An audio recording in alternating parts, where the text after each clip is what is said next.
मला झाला निश्चय झाला, कारण आत्मस्वरूपा व्यतिरिक्त दुसरं कोणीच नाही. आपण म्हणत असताना असं तरी काही वाटत नाही की नमनपणा करायला. मला तर वाटतं की खोपरापासून सगळ्यांना नमस्कार करावा, आहे की नाही. असं वाटत नाही का आपल्यामध्ये आभेद आहे की नाही, असं वाटत नाही, त्याच्यामध्ये भेद वाटत. त्यामुळं नमस्कार करावाच वाटतं, कोणा करावे नाही, आपणासच करावे आणि खोपरापासून करावे, आहे की नाही, असं साष्टांग करावे असं वाटतं. तर आता संसार दुःखाला कारण काय याचा विचार, एक मालिका काल आपण पाहिली. संपूर्ण संसार दुःखाला कारण काय असेल तर आपलं शरीर हे संसार दुःखाचं अधिष्ठान आहे. आता शरीराला कारण काय बोला ना, सामुदायिक बोलायला काय हरकत नाही, म्हणजे आपल्याला येत नसलं तरी बोलल्यासारखं होतं, हे की नाही. तर संसार दुःखाला कारण, संसार दुःखाला कारण शरीराला कारण, शरीराला कारण पाप पुण्य धर्म, त्या पाप पुण्याला धर्माला कारण, रागद्वेषाला कारण, अनुकूल प्रतिकूल ज्ञानाला कारण, भेद ज्ञानाला कारण, ठीक आहे. अनुकूल प्रतिकूल ज्ञानाला कारण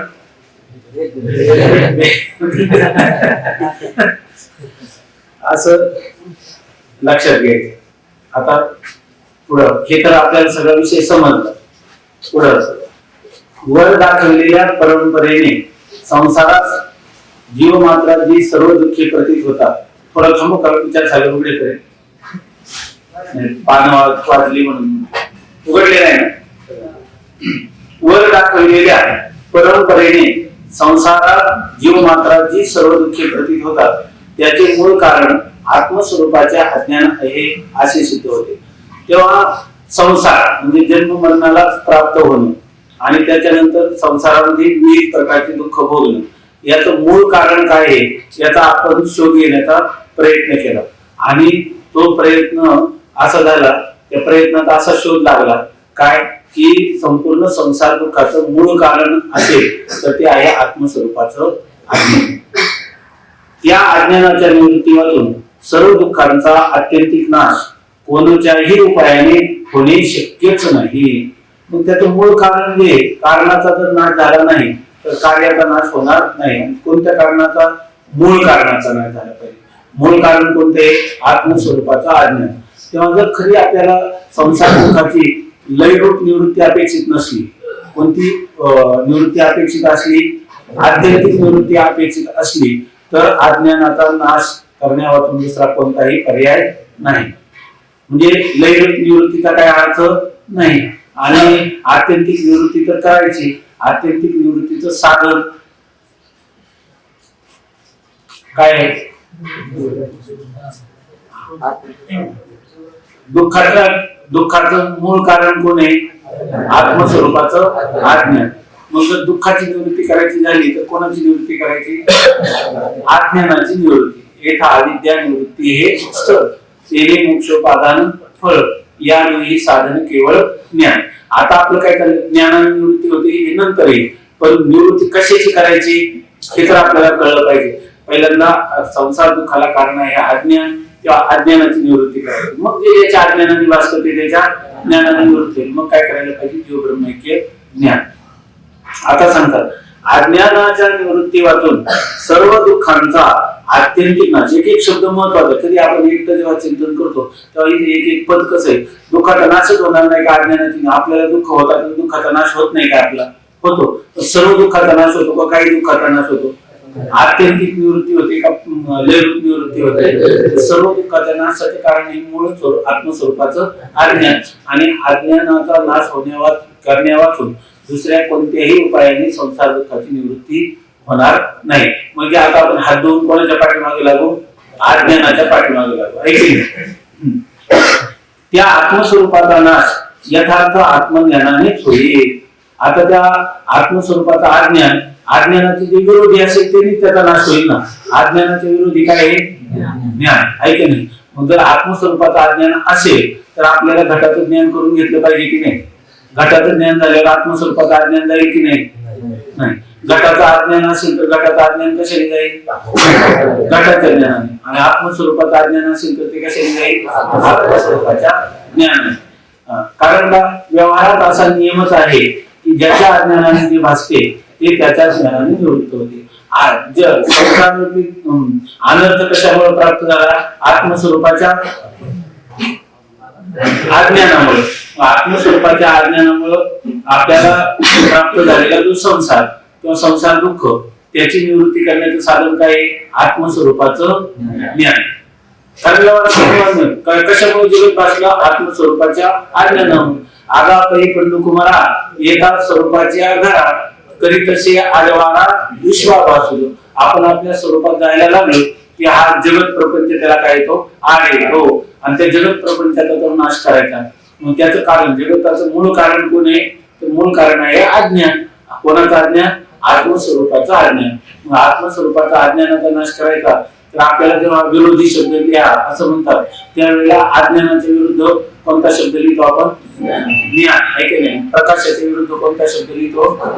आपण दररोज जोडताना प्रार्थना करतो, ओम असतोमा सद्गमय तमसोमा ज्योतिर्गमय मृत्योर्मा अमृतम गमय.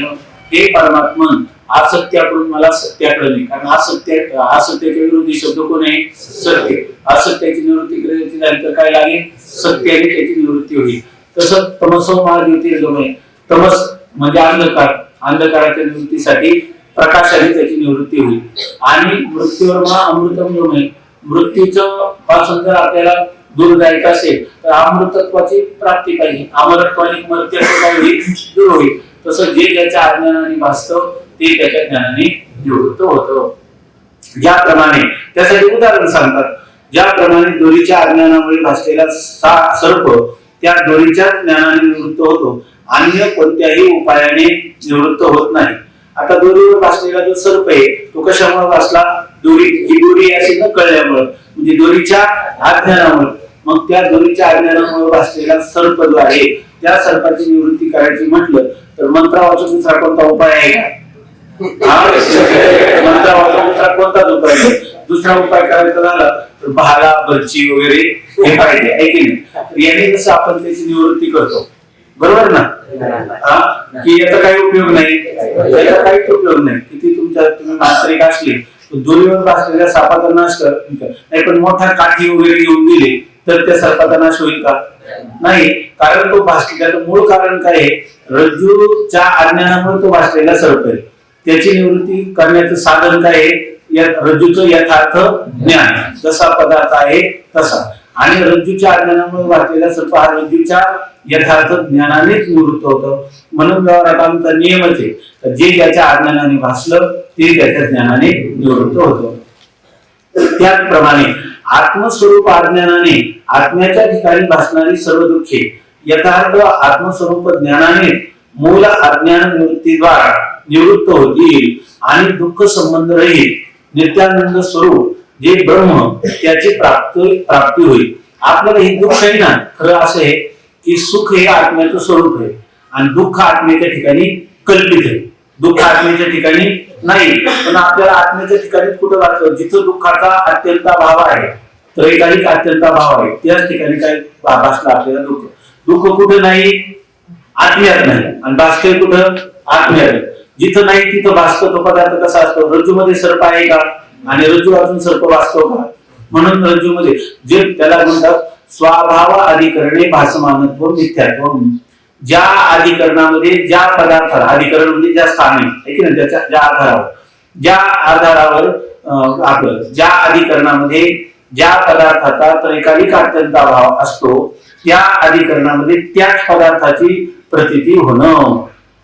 रज्जूमध्ये सर्पाचा त्रैकालिक अत्यंत अभाव आहे आणि रज्जूमध्ये सर्प भासतो, म्हणून सर्प काय आहे? मिथ्या. मिथ्या पदार्थ कशाला म्हणायचं? जिथं जो नाही तिथं तो भासणं, याला म्हणायचं मिथ्या. दुःख मिथ्या का? तर जिथं नाही तिथं भासतं. आत्म्याच्या ठिकाणी नसून भासतं, त्याला काय म्हणतात? दुःख. ज्याला प्रतीती मात्र प्रतीती येते की नाही, आपल्याला दुःखाचं ज्ञान होतं की नाही, मग ते वास्तविक आत्म्याच्या ठिकाणी आहे का? नाही. मग त्याला फक्त प्रतीती मात्र सत्ता आहे, फक्त भासतं एवढं. मग आत्मस्वरूपाच्या ठिकाणी दुःखाचा काय आहे? त्रैकालिक अत्यंत अभाव आहे, परंतु आत्म्याच्या ठिकाणी दुःख हे भासतं. आता ते सांगतात मग दुःख भासतं त्याला कारण काय आहे? तर आत्मस्वरूपाचं ज्ञान नाही.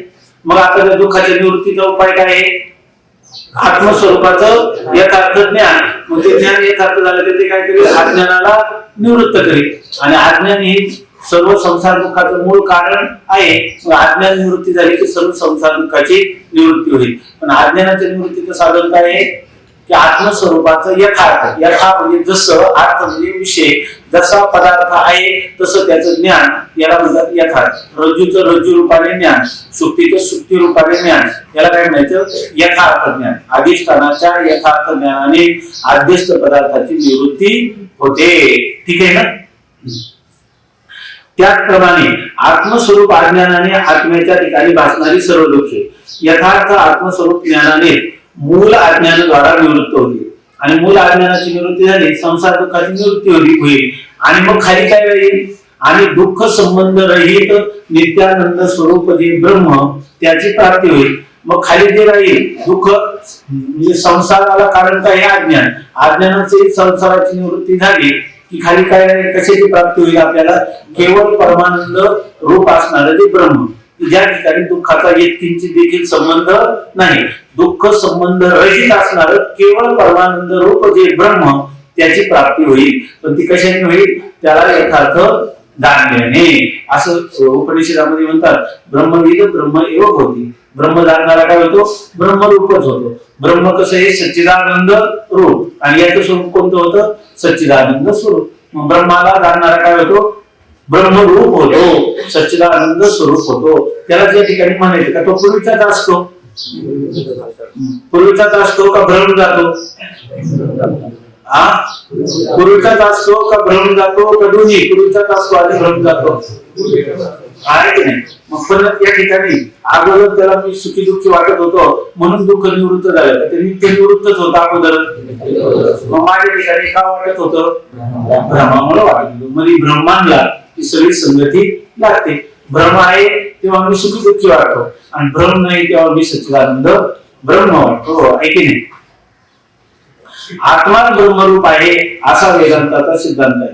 आता ब्रह्माची प्राप्ती होईल म्हणजे ब्रह्म आपल्याहून भिन्न असणाऱ्या ब्रह्माची प्राप्ती होईल का? ते ब्रह्म म्हणजे आपण राहू का? ब्रह्मच आत्मा आहे, आत्माच ब्रह्म आहे का? एकच तत्वाची दोन नाव आहेत, आणि ते कोण आहे? तो आनंद सत्य, तो काय? मीच आहे. तो कोण आहे? मीच. याला म्हणायचं ज्ञान. घटाचं ज्ञान झालं म्हणजे आपल्याला त्याच्यात संशय येत नाही, आणि पुन्हा विपरीत भावना होत, घट आहे का आपट आहे असे संशय येत नाही, आणि हा घट नसून पट आहे अशी विपरीत भावना होत नाही. याला आपण काय म्हणतो? घटाचं ज्ञान झालं, आहे की नाही? तसं या ठिकाणी ब्रह्माचं ज्ञान झालं म्हणजे काय? आता मीच ब्रह्म आहे याविषयी संशय पण नाही, आणि त्याच्याविषयी विपर्य पण नाही. प्रमाणगत संशय नाही का प्रमेयगत संशय नाही का? दोन्ही नाही. आता उत्तर पण मी सांगतो, त्यावेळेला समजा द्यायला पाहिजे ना, का दोन्ही नाही का दोन्ही नाही असं म्हणतो, आहे की नाही? प्रमाण विपरीत भावना आहे का? विपरीत भावना पण नाही. एकदम आपलं घरगुती वातावरणात खेळीमेळीच्या, म्हणून मी असं म्हणतो, तुम्ही काही स्वतःचा अभिमान अस्मिता दुखवल्यासारखं वाटून नका. वाटलं तर उलट चांगले परिणाम होते. आत्मा ब्रह्मरूप आहे असा वेदांताचा सिद्धांत आहे. याची सिद्धी पुढे होणार आहे. पण हे काय करणार आहे? आत्मा ब्रह्मरूप आहे आणि आपल्याला चौथ्या तरंगामध्ये हा विषय समजून घ्यायचा आहे का? आपल्याला आता समजून घेण्याची गरज नाही, जवळजवळ समजून घेण्याची गरज नाही. फक्त आपल्या पंक्ती लावल्या तर हा भाग आपला झालेला आहे. आपला 2 महिने जेवढा विचार सागर झाला, याच्यापेक्षा नवीन काय आता इथे शिकायला मिळणार असं नाही. फक्त पंक्ती लावत चालायचं. याच्यामध्ये आपल्याला लक्षात येतोच विषय, नाही येत लक्षात येतो. एकंदर विवेचनावरून हे निश्चित झाले की दुःख निवृत्ती आणि परमानंद प्राप्ती याच कारण आत्मज्ञानच आहे. जर आपल्याला दुःखाची आत्यंतिक निवृत्ती आणि परमानंदाची प्राप्ती करायची झाली तर आत्म्याचं यथार्थ ज्ञान झालं पाहिजे. आत्म्याचं म्हणजे माझं, म्हणजे मी कोण आहे याचं, हू एम आय, मी कोण याचं ज्ञान झालं की दुःखाची अत्यंत निवृत्ती आणि परमानंदाची प्राप्ती. म्हणून आत्मज्ञान प्राप्त करून घेण्यातच पुरुषार्थ आहे असा ज्यास उत्तम विवेक आहे व त्याकरिता जो साधनात प्रवृत्त आहे तो जिज्ञासू म्हणावा. आता जर एखाद्या मनुष्याला असं वाटलं की मला होणाऱ्या संसार दुःखाचं कारण आहे अज्ञान, आणि त्या अज्ञानाची निवृत्ती झाली पाहिजे, पण आता त्या अज्ञानाच्या निवृत्तीसाठी जर त्याला आईशी चिंता करी सदा सर्व काळ रात्रंदिवस हीच तळमळ. तुका म्हणे नाही आपुले फळ जेणे फळ पावेन निश्चयशी. त्याला असं वाटतं की आता या दुःखाची निवृत्ती व्हावी. याच्या स्वामी महाराज म्हणायचे याचा अधिकारी कोण आहे? जो संसार दुःखाने तप्त झालेला आहे, जो कावलेला आहे. मला कधी ह्या शाश्वत सुखाची प्राप्ती होईल आणि हे दुःख माझ्यापासून कधी जाईल आणि याचे अविनाशी सुख मला कधी प्राप्त होईल, अशी त्याला तळमळ लागलेली आणि त्या शास्त्र संस्कार त्याला झालेले काहीच सत्संगती घडलेली आहे. आणि त्यामुळं त्या दुःखाचं मूळ कारण अज्ञान आहे, आत्मस्वरूपाचं अज्ञान आहे आणि ती निवृत्त व्हावं असं त्याला वाटू शकतं की नाही. विषय कशासाठी चाललंय? या जगात कोणी मुमुक्षूच नाही असं त्यांनी सांगितलं आहे की नाही. या जगामध्ये सगळ्यांना विषय सुखाचीच अपेक्षा. जगात तुमच्या ग्रंथाचा अधिकारी म्हणून कोणी नाही, कारण तुमच्या ग्रंथाचा अधिकारी कोण लागतो? साधन चतुष्टय संपन्न. पण साधन चतुष्टय संपन्न असा अधिकारी तुम्हाला भेटणं शक्य नाही. तेव्हा त्याला म्हणजे कोणीच नाही का? फार नाही. फार नाही. फार नाही म्हणजे कोणीतरी आहे. कोणीतरी आहे ते तरी सांगा ना. ते सांगून राहिले की मग जगामध्ये 4 प्रकार आहेत. एक आहे पामर, एक आहे विषयी आणि एक आहे जिज्ञासू. आता इथपर्यंत विचार झाला ठीक आहे ना. इथपर्यंत विचार झाला की अशा प्रकाराने आपल्याला आत्मस्वरूपाच्या अज्ञानाने असणारा जो संसारवरती अनर्थ त्याच्या निवृत्तीसाठी आपल्याला आत्मस्वरूपाचं अज्ञान घालवलं पाहिजे. आणि जे ज्याच्या अज्ञानाने भासतं ते त्याच्या ज्ञानाने निवृत्त होतं. मग आपल्याला आपल्या आत्मस्वरूपाचं अज्ञान घालावं, त्यासाठी ज्ञान मिळावं असं कोणाला वाटणं शक्य आहे की नाही? आहे की नाही? कारण त्याला हेच म्हणायचं ना, काही मी उदाहरण पाहिले काही कृपा करील नारायण आयशी तुम्ही सांगा संत जन करा समाधान चित्त माझे. त्याने तुम्ही म्हणाल आता त्याला वाटलं तर त्याच्या बळाने जाऊ शकत का? नाही तर नाही जाऊ शकत. कारण आत्मा कसा आहे? त्याला इंद्रियांना दिसणार आहे का? मनाला दिसणार आहे का? बुद्धीला दिसणार आहे का? तो अवाङ्मनस गोचर म्हणजे वाणी मन बुद्धीला विषय न होणारा, इंद्रियांना विषय न होणारा असा आत्मा. बरं, शास्त्राचं चिंतन करायला गेला स्वबुद्धीने, त्याला जरी व्याकरणाचं ज्ञान असलं, शब्दकोशाचं ज्ञान असलं तरी त्याला वेदाचा अभिप्राय कळेल का? कारण वेद हा अत्यंत दुर्बोध अशा स्वरूपात आहे. तेव्हा वेदाचं चिंतन तर त्याला कोणाकडे तरी संतांचे संगती मनोमार्गगती. कारण त्यांनी मनाने आतापर्यंत कितीतरी जन्मामध्ये प्रयत्न केला पण नाना साधण्याच्या केल्या खटपटा त्या परित्या नको होती याच्या दारवंता. त्यामुळे त्याला सारखी रात्रंदिवस काही तळमळ लागली, काय तुकोबारांत अभंग की तुला पुसावेशी याची वाटे जे जे भेटे तयाची देव कृपा करील मग काय लाज राखील. काय अवघी याचा विसर झाला हा राहिला उद्योग ना उद्वेग. तर त्याला रात्रंदिवस तळमळ लागलेली आहे. आता सांगितलं आईशी चिंता करी सदा सर्व काळ. त्याला कोणी जरी भेटलं तरी त्याला हेच विचार वाटतं देव माझ्यावर कृपा करील का? माझा उद्धार होईल का? की म्हणजे मला ह्या आत्मस्वरूपाचं यथार्थ ज्ञान होईल का? अशी तळमळ लागणं शक्य आहे की नाही? अशा वेळेला तो काय करतो? आपली बुद्धी जी आहे ती संतांच्या चरणी श्री गुरूंच्या चरणी समर्पित करतो आणि म्हणतो की मला समाधान नाही. मग आता तुम्हीच काय करा मला सांगा. त्या जिज्ञासूचं वर्णन केलंय काय? समित पाणी श्रोत्रिय स गुरुमेव अधिगच्छे. त्याला गुरुपसदन म्हणतात.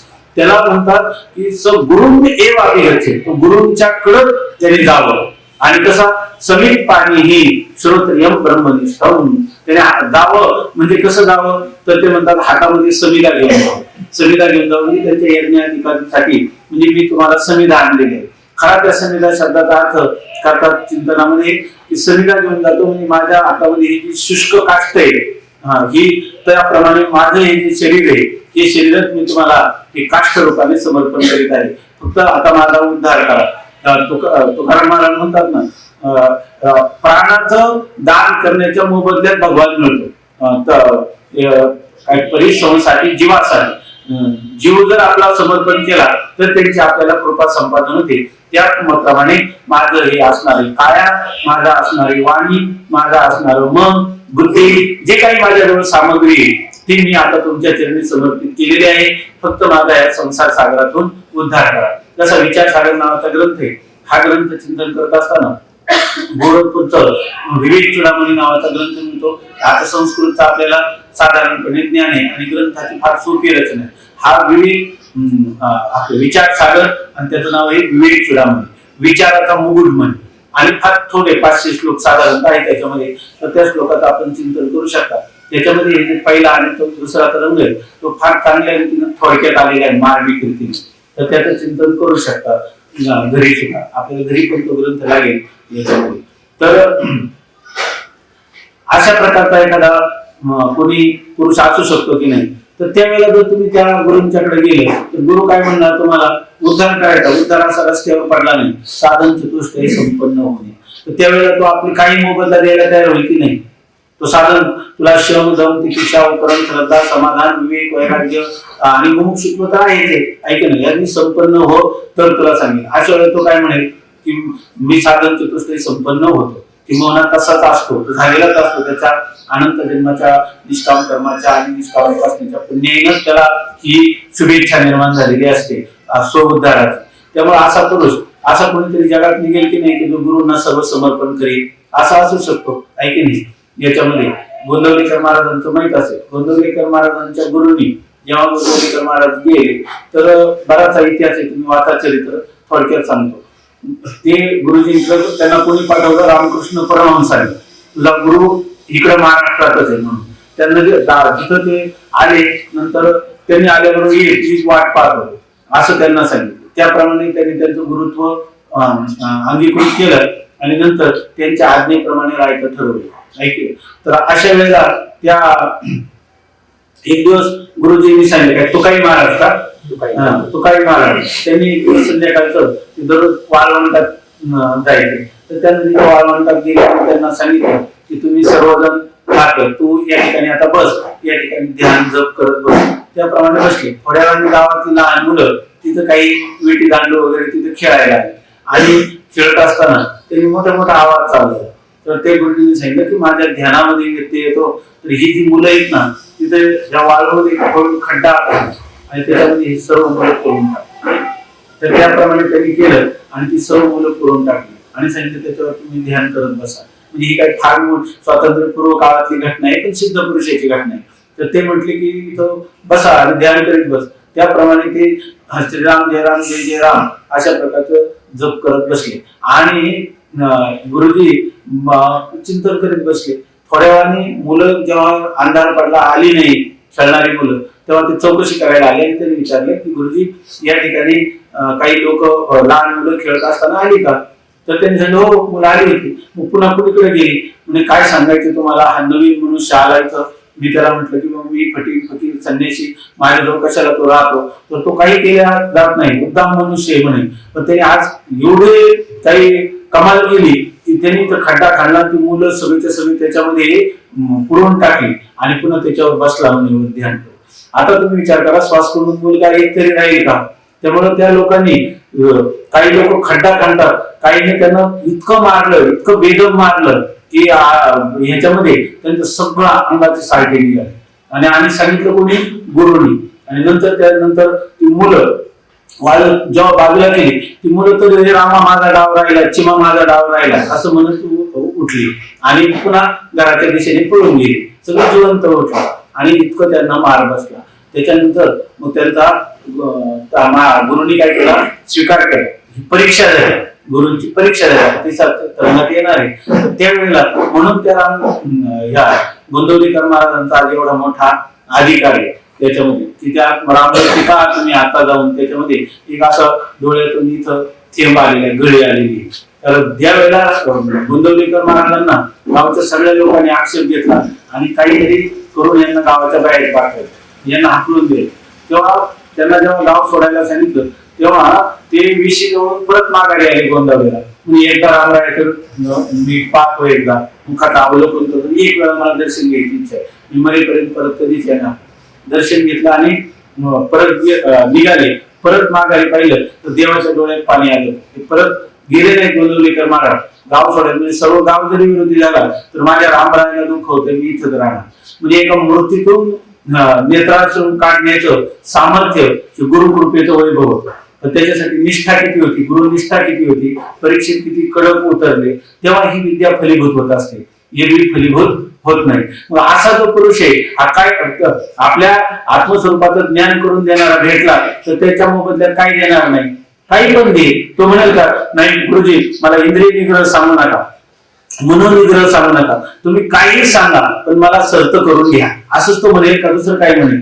आता विषय काय चाललाय की जगामध्ये अशा प्रकारचा मुमुक्ष आहे की नाही, का सगळ्याच लोकांना विषय सुखाची इच्छा आहे जगामध्ये? फार नाही. आम्ही सुद्धा म्हणतो मनुष्याना, भगवान स्वतः म्हणतात मनुष्यानाम सहस्रेषु कश्चित् यतति सिद्धये यततामपि सिद्धानाम कश्चिन् मां वेत्ति तत्त्वतः आस्तेच्या महापुरे विगताची कोटीवरी परिप्राप्तीच्या पहिले तरी पाहिला पावे, असं स्वतः भगवान देखील म्हणतात, भगवान माऊली म्हणतात. म्हणजे याचा अर्थ फक्त आता इथं सिद्ध काय करायचं? 4 माणसापैकी एक जात मुमुक्षुची असू शकते की नाही? असू शकते की नाही? आणि तो जो पुरुष आहे तुमच्या ग्रंथाला अधिकारी कोण लागतो? साधन चतुष्ट संपन्न. असा मुमुक्षु जर सिद्ध झाला तर हा ग्रंथ निष्फळ होईल का? नाही होणार. अधिकाऱ्याचा काय झाला? संभव. अर्थात ग्रंथ निष्फळ नाही. याच्यासाठी हा प्रकार सांगितलेला आहे. म्हणून आत्मज्ञान प्राप्त करून घेण्यातच पुरुषार्थ आहे, असा ज्यास उत्तम विवेक आहे व त्याकरिता जो साधनात प्रवृत्त आहे तो जिज्ञासू म्हणावा. असा एखादा पुरुष आहे की तो त्याच्यासाठी प्रवृत्त झालेला आहे. कोणती आज्ञा? स्वामी महाराजांना सगळं एकदा एक मनुष्य आला, घडलेली गोष्ट, तो येत असतो कार्तिकी वारीला, अजूनही पाहिजे तर तुम्हाला दाखवेल त्याचं. तर तो मनुष्य एकदम आला नाही आणि तो स्वामी महाराजांना नेहमी यायचा, कधी 4 दिवस 8 दिवस राहायचा आणि त्याची त्यांच्यावर अत्यंत श्रद्धा होती. तर एकदा असं झालं की त्याच्या मुलाने त्याला मारलं तर त्याचा हात मोडला, नंतर काही आणखी जखमा झालेल्या होत्या.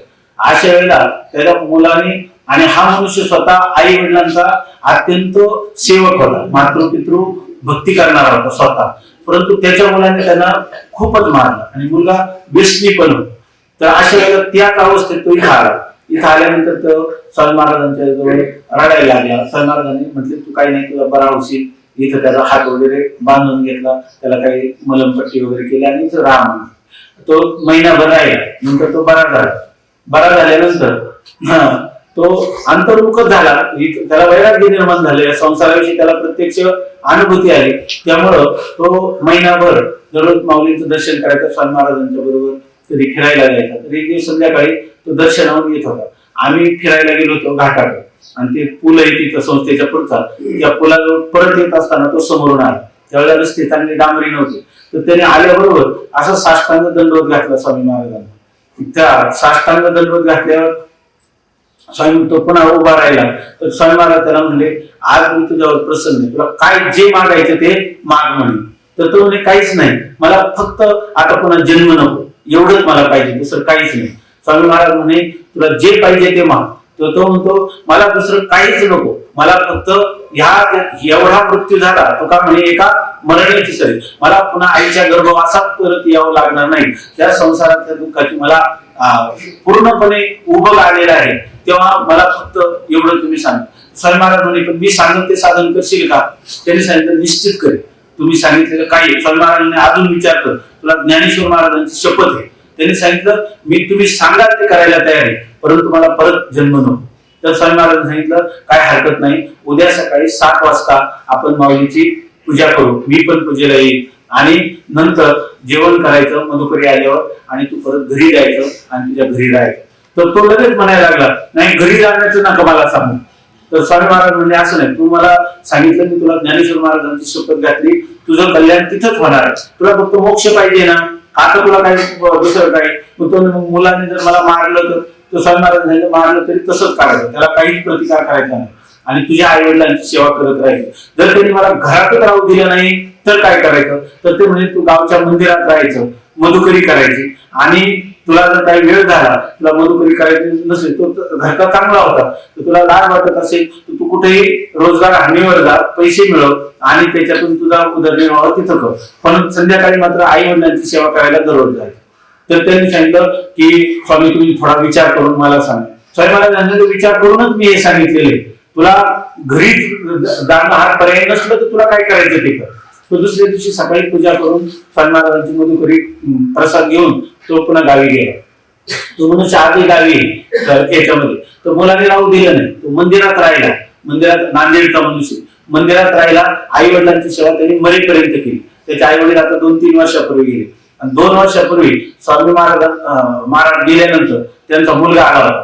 तर तो मुलगा आता वारकरी, कीर्तन, प्रवचनाला जातो, आणि त्या वडिलांना सत्काराने घरी आणून त्यांनी सांगितलं की मला तुम्ही क्षमा करा, तुमचा मी मुलगा आहे, मला क्षमा करा, तुम्ही जे सांगाल ते मी ऐकतो. अशा प्रकारे त्यांच्या घरी गोकुळ नांद म्हणतो असं वातावरण आहे आता, की महात्म्यांनी सांगितलं काय तर त्यांनी ती श्रद्धा ठेवली आणि त्याप्रमाणे केलं. एवढं अनुकूल होतं का प्रतिकूल होतं? परंतु प्रतिकूल तो मनुष्य इथं वाढीला येतो तेव्हा तुम्ही त्याचं पहा, आपण एवढे शास्त्र शिकतो हे आपल्यावर तेज नाही, तसं त्या म्हाताऱ्या माणसाला तो म्हणतो केवळ आनंदच आहे, दुःख नाहीच आहे, काही दुसरा पदार्थच नाही. कुठं तो शास्त्र शिकला? काहीच नाही. पण गुरूंच्यावर असणारी निष्ठा, आणि तो ब्रह्म आहे या शब्दावर त्याची निष्ठा राहिली तर तो मनुष्य अखंड विठ्ठल विठ्ठल नामचिंतन करतो, देवाची पूजा करतो, आई वडिलांची मरेपर्यंत पूजा केली, आणि आज तो ब्रह्मानंदाचा भोग घेतो. कोणाला पाहिजे असलं त्याच्या गावी जा, इथं आले तर कार्तिकी वारीला आणि आषाढीला तो प्रस्थानला येत असतो याच्यामध्ये. ह्यासाठी ही निष्ठा राहते. पण असा निष्ठा असणारा कोणीतरी असू शकतो की नाही? असू शकतो, आणि तो ह्या ग्रंथाचा अधिकारी आहे असं सांगतो. एकंदर विवेचनावरून हे निश्चित झाले की दुःख निवृत्ती आणि परमानंद प्राप्ती याच कारण आत्मज्ञानच आहे. म्हणून आत्मज्ञान प्राप्त करून घेण्यातच पुरुषार्थ आहे, असा ज्यास उत्तम विवेक आहे व त्याकरिता जो साधनात प्रवृत्त आहे तो जिज्ञासू म्हणावा. अशा प्रकारचा जिज्ञासू हा एक वर्ग झाला. आता चौथा वर्ग आहे मनुष्यात मुक्त. स्थूल, सूक्ष्म आणि कारण शरीराहून भिन्न जे आत्मस्वरूप त्याचे ब्रह्मरूपाने संशयरहित प्रत्यक्ष ज्ञान ज्यास असते तो मुक्त म्हणावा. मुक्ताची व्याख्या सांगतो. मुक्त म्हटला की मुक्त हा शरीर तादात्म्य रहित असतो. शरीर 3 आहे. आता पुढं आपल्याला एक जाईल. एक स्थूल शरीर म्हणजे आपल्याला बाहेर दिसतं, त्याच्या आतमध्ये एक सूक्ष्म शरीर म्हणजे अंतःकरणाला धरून म्हणतात, त्याच्या आतमध्ये एक आहे कारण शरीर. कारण शरीर म्हणजे अज्ञान. अज्ञानाला काय म्हणतात? कारण शरीर. मग मुक्त कोणाला म्हणायचं? ज्याला हे स्थूल शरीर, त्याच्यामध्ये असणार सूक्ष्म शरीर, अंतःकरण, पंचप्राण वगैरे त्या धरून, हे आता सध्या एवढंच लक्षात घ्या. हे स्थूल शरीर, त्याच्या आत असणारं सूक्ष्म शरीर, आणि या 2 शरीरांना कारण असणारं जे त्याला म्हणतात कारण शरीर. तर मुक्त पुरुषाची समजूत काय असते? तर स्थूल, सूक्ष्म आणि कारण शरीराहून भिन्न जे आत्मस्वरूप, म्हणजे जे स्थूल शरीर नाही, सूक्ष्म शरीर नाही, कारण शरीर नाही, स्थूल, सूक्ष्म आणि कारण शरीराहून भिन्न असणारा आत्मा. म्हणजे आता आत्मा त्याच्याहून वेगळा. तो आत्मा काय आहे? फक्त या शरीरांचा अधिष्ठान नाही, तर तो काय आहे? तो आत्मा ब्रह्म आहे. तो केवळ एवढा परिच्छिन्न नाही, शरीरापुरता मर्यादित नाही, तर तो काय आहे? व्यापक ब्रह्मरूप आहे. असं ज्याला ज्ञान झालं, आणि पुन्हा त्या ज्ञानामध्ये आत्मा ब्रह्म आहे का नाही असा संशय आहे का? नाही. आत्मा ब्रह्म आहे, ब्रह्मच आत्मा आहे. आत्मा आणि ब्रह्म याच्यामध्ये अभेदच आहे. असं ज्याला संशय आणि विपर्य रहित ज्ञान झालं त्याला म्हणतात मुक्त. मुक्त त्याला म्हणायचं की ज्याला स्थूल शरीर नाही, सूक्ष्म शरीर नाही, काय देह मी हे नव्हे सरे उरला उरे विठ्ठल, अशा प्रकारचा ज्याला देह, तिन्ही देहावर देहत्रय म्हणतात त्याला. स्थूल, सूक्ष्म आणि कारण शरीराहून आत्मा भिन्न असून तो ब्रह्मरूप आहे, असं ज्याला संशय आणि विपर्य रहित ज्ञान झालेलं आहे त्याला मुक्त पुरुष असं म्हणतात, जीवनमुक्त असं म्हणतात. या प्रकारे पुरुषांचे 4 प्रकार होतात. त्यापैकी असे पुरुषांचे 4 प्रकार आले ना लक्षात? कोणकोणते? पामर, विषयी, आणि त्यापैकी पामर आणि विषयी यांना जरी विचारदृष्ट्या मोक्ष सुखाची इच्छा आहे तरी विषय सुखात ते निमग्न असल्यामुळे त्यांना परमसुखाच्या ज्ञानाची कल्पनाच नाही. म्हणून परमसौख्य प्राप्तीची साधने, सत्संग व सच्छास्त्र सेवन यामध्ये त्यांची प्रवृत्ती होत नाही. आता पामर आणि विषय जे आहे, तर पामर आणि विषय सुद्धा मोक्ष आहेत की नाही? आहे. पण त्यांना वाटतं की मला मुक्त मोक्ष व्हावं म्हणून, का आपण विचार केला तर विचार दृष्टीने वाटतं आपल्याला त्यांनाही मोक्ष सुखाची इच्छा आहे. त्यांना वाटतं आम्हाला मोक्ष सुख व्हावं, का आपल्याला वाटतं त्यांनाही मोक्ष सुखाची इच्छा आहे? आपल्याला वाटतं. ऐक नाही, त्यांना तर तसं काही वाटत नाही. त्यांना काय वाटतं? मोक्ष सुखाची इच्छा आहे आंतरिक, परंतु त्याचं त्यांना ज्ञान नाही, मोक्षाचं काय साधन आहे, आपलं काय चुकतंय. त्यांनी एक समजूत करून टाकलेली की काय द्यावे खावे बरे असावे सदैव, हे चिकरी हवं संसारे, संसारातले विषय सुख संपादन करावे आणि त्यांनीच आपल्याला ते विषयांच्यात अनेक विषय मिळाले, अनुकूल विषय मिळाले म्हणजे आपल्याला सुख मिळेल, आहे की नाही. दुःख निवृत्तीचे साधन दारादी हे आहे की नाही, जे आपल्याला प्रतिकूल वाटतं त्यांची निवृत्ती करावी एवढंच. आणि त्याचप्रमाणे ते त्याच प्रयत्नामध्ये सर्व आहे की नाही. मग विचार दृष्ट्या जरी ते मोक्ष असले तरी त्यांच्या स्वदृष्टीनं त्यांना मोक्ष व्हावा असं वाटतं का? नाही. म्हणून म्हणतात विचार पामर आणि विषयी यांना जरी विचारदृष्ट्या मोक्ष सुखाची इच्छा आहे तरी ते विषय सुखात निमग्न असल्यामुळे, परंतु ते इच्छा जरी त्यांना शाश्वत सुखाची असली पण प्रयत्न कोणत्या दृष्टीने चालले? विषय सुखाच्या दृष्टीने. इतकंच नाही तर त्याच्यात ते काय झालेले शेंडी सकट बुडालेले, निमग्न म्हणजे बुडणं. म्हणून ते म्हणतात की ते विषय सुखात निमग्न असल्यामुळे त्यांना परमसुखाच्या ज्ञानाची कल्पनाच नाही. त्यांना मोक्ष स्वरूपामध्ये असणार जे दुःख संबंध रहित सुख त्याची त्यांना कल्पना आहे का विचारांना? नाही. त्यांना अनुभव कोणता आहे? विषय सुखाचा. आणि ज्याचा अनुभव आहे त्या विषय सुखाच्या संपादनामध्ये त्यांची प्रवृत्ती आहे. मोक्ष सुखासाठी ते त्यांना मोक्ष सुखी अभिलषित देखील नाही, ते त्याच्यासाठी लालचावलेले नाही. कारण का? त्यांना त्या परमसुखाची कल्पनाच नाही. म्हणून परमसौख्य प्राप्तीची साधने सत्संग व सच्चास्त्र श्रवण यामध्ये त्यांची प्रवृत्ती होत नाही. त्यामुळे ते कशाला सत्संगामध्ये जाते? ऐकी नाही. आणि सच्चास्त्राचं श्रवणामध्ये त्यांची प्रवृत्ती तरी कशी होईल? ऐकी नाही. जर त्यांना याच्यामधून आपल्याला जर सत्संग रुचत असेल आणि सच्चास्त्र श्रवण करावं वाटत असेल तर आपण पामर आणि विषय कोटी ओलांडलेली आहे असं त्याचा अर्थ. ऐकी नाही. जर आपल्याला त्या हे सगळं टेप होते त्यामुळे सगळ्या गोष्टी बोलता येत नाही याच्यामध्ये, ते सांगतो की म्हणून सत्संग व सच्चास्त्र श्रवण यांच्यामध्ये प्रवृत्ती होत नाही. आपल्याला सत्संगामध्ये जर समजा ऋषिकेशहून जसा एखादा हिमालय सह्याद्रीला भेटायला यावं, गंगा इंद्रायणीला भेटायला यावी एवढा थोर पुरुष असताना त्यांचं शास्त्राचं श्रवण जर नसू द्या पण आपण जाऊन एकदा कधीतरी त्यांचं ते महात्मा 8 दिवसात कंपाऊंडच्या बाहेरच एकदाच निघलेले. याच्यामध्ये कोणी जेवणाचं निमंत्रण दिलं तर त्यांना आवडत नाही, एकदाच ते बाहेर निघालेले याच्यामध्ये माऊलीचं दर्शन करून, काल अभिषेक करायला. किंवा कमीत कमी इकडून आपण असं जातो त्याच्याऐवजी त्या महात्म्याचं मुखावलोकन करू किंवा त्याच्या चरणाची धूळ घेऊ असं ज्यावेळेला वाटत नाही तर आपल्याला सत्संगाविषयी आहे का आपल्याला रुची? नाही. आणि त्यांचा कानावर जर शब्द पडला तर आपल्या कानात उकळलेलं तेल तर नाही ना जाणार, आहे की नाही? असं वाटल्यामुळे आपण सच्चास्त्र श्रवण करत नसेल तर आपली कोटी कोणती आहे? पामर किंवा विषयी कोटी असं त्याचा. परमसौख्य प्राप्तीची साधने सत्संग व सच्चास्त्र श्रवण यामध्ये त्यांची प्रवृत्ती होत नाही.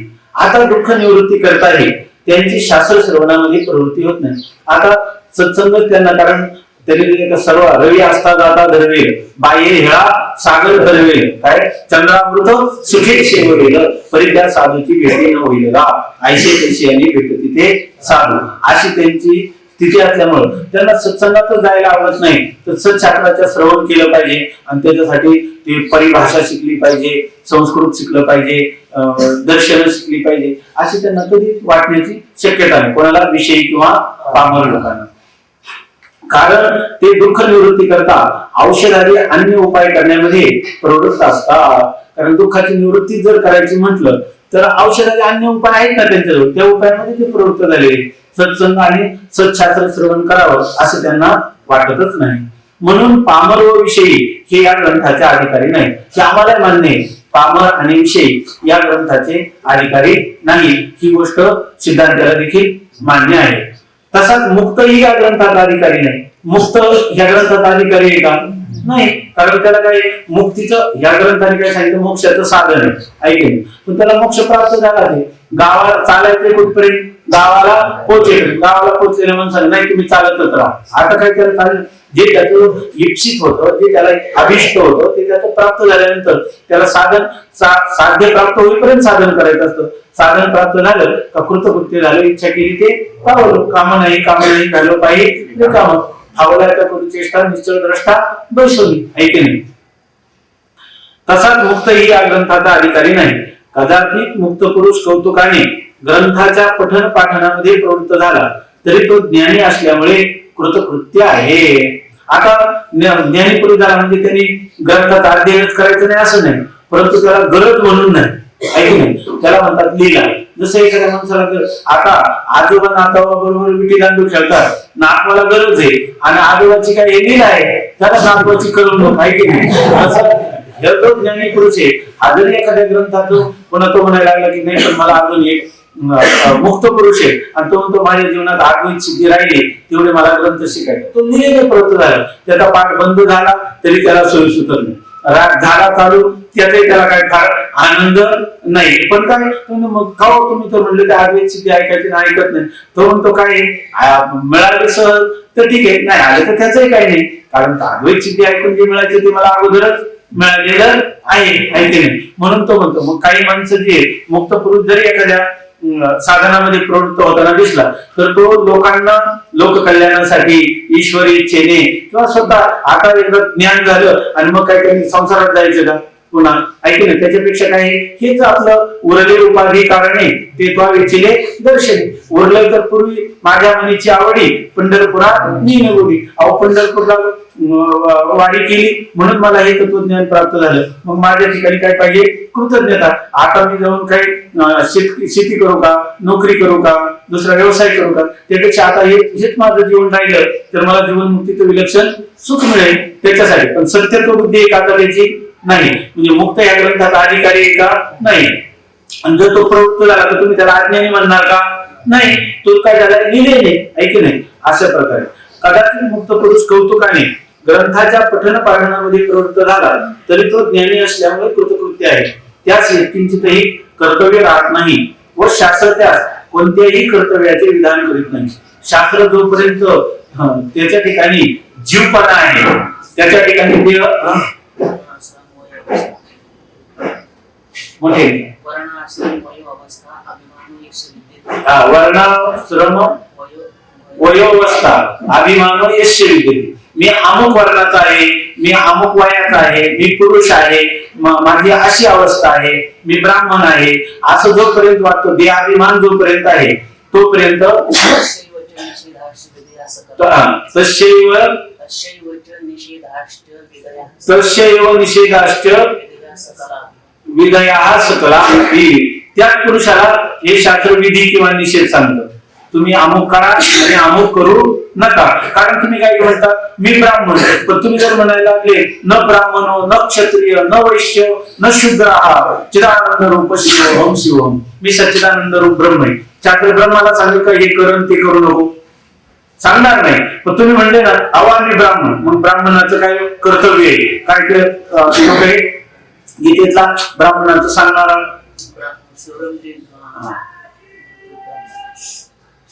शमोदमस्तपो शौचम शांतिराजोमेव च अहिंसा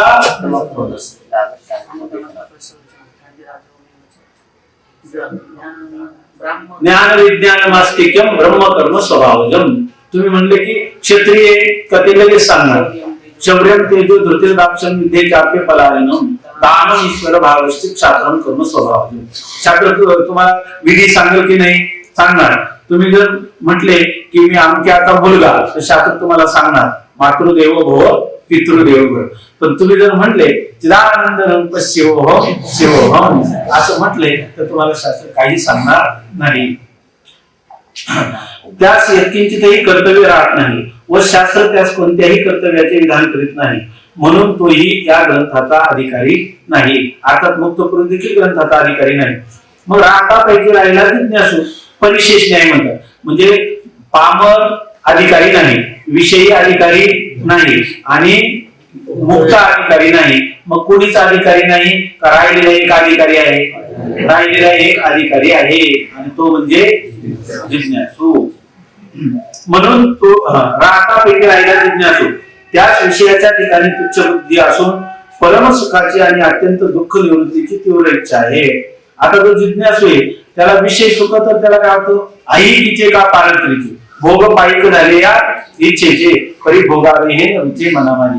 त्याला त्या विषयाविषयी तुच्छ बुद्धी झाली. आता त्याला त्याज्य बुद्धी खरं तर त्याच्या असे त्याज्य नाही आणि ग्राह्य नाही. त्याच्यानंतर आपण मंदिराकडून जायला निघालो आणि मंदिरात गेल्यानंतर एकाने विचारलं का तुमच्या निम्म्या रस्त्याने छोटासा खडा पडला होता, तर रंगीत होता, पाहिला का तुम्ही? तर आपण म्हणतो नाही पाहिलं. कुठं पडला का? आपलं ध्येय काय ठरलेले माऊलीचं दर्शन. कोण तो खडा पाहायला लागला. तसं हे विषय सुख, याचे सुख आहे का दुःख आहे याचा काही नाही विचारच नाही. बालगी महाराज सांगत असतात, अरे संसार जो आहे तो सत्य आहे का मिथ्य आहे, नित्य आहे का अनित्य आहे, हे जाऊ दे, तुझ्या काय उपयोगाचा नाही. आहे की नाही? तुझ्या उपयोगाचा नाही. म्हणतात सत्य मिथ्या नित्य नाही, पण तुझ्या उपयोगाचा नाही. तशा प्रकारची ही ज्याला ह्या विषय सुखाविषयी काही तुच्छत्व बुद्धी निर्माण झालेली असून परम सुखाची आणि अत्यंत दुःख निवृत्तीची इच्छा आहे.